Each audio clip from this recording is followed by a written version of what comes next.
let's talk about some teammates that you think are going to do well this year. Ooh. Hey, Dan, give us your top three teams that are going to make it out of the AFC. I'm joking. Let's. I would like to talk about some quarterback news, though. The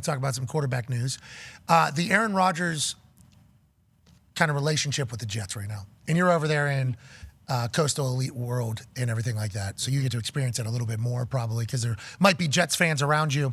Fucking home run, smashing success to start this entire thing. He's practicing. They're loving it. He's kind of calling the shots. This seems to be a recipe for success. If the quarterback and the wide receiver are kind of learning the offense from the ground up in the offensive line, even with his checks and his cadences, like, hey, in this particular play, if this happens, this is what we're going to do. They're able to put that in OTAs as they're learning the offense. That feels like a real head start. Feels like everything's going great over there. Is that how it feels from, hi, I live in khakis in a coastal city world over there in Connecticut, New York Jet? I'll be honest with you. I think a lot of the Jets fans that I talk to, like around here, and there's a ton of them, are way more hesitant or pessimistic than I am.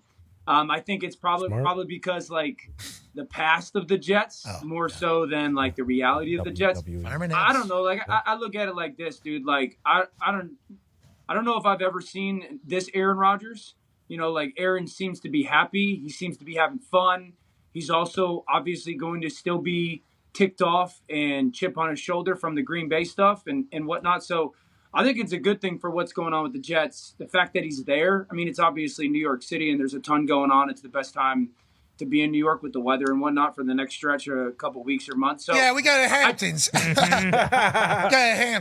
Right? No, you go to the beach a little bit, you know.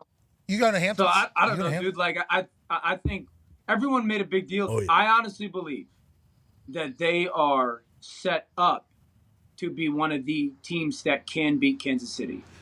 Okay. There's not a lot of teams that can say that. Like if we had to dumb it down and say what's the best way to beat the Chiefs, please do. You would tell me what? Hold on to the ball. Keep Patrick Mahomes off the field. Okay, so you got to keep Patrick off the field and you got to get him to the ground when he has the ball. So, like, how many teams do we honestly believe are capable of that? But you also got to score. Could you imagine? Yeah. You fucking get the guy on the ground with the ball. Guess more often than not. You're in good shape. Got to score. You're winning. Especially the quarterback. Yeah, but Pat, if you tackle the guy, but you got to score, and you score more points, you got to be able to score points. Plus, you got to be able to hold your drives. Got to be touchdowns. You can't have 35 minutes of possession and kick 4 field goals and win. Like you gotta score. Keep them off the field for an extra 6 or 7 minutes, and then get them to the ground 2 or 3 times when it matters the most. And I think that they're one of those teams capable of doing it. So I think Buffalo is right there. Cincinnati is right there. I think those 3 teams I feel the best about. Somebody just said from Cincinnati that if they weren't hurt, they think Tyler Boyd. Yeah. Tyler Boyd said, "I don't get hurt." I was a pretty big focal point of that offense that day. Damn sure is. Damn sure is. Right. If he don't get hurt, it's a whole different game. But that is football. You know, That's you football. talk about the NFC side of this whole thing with what happened with the Eagles and the Niners.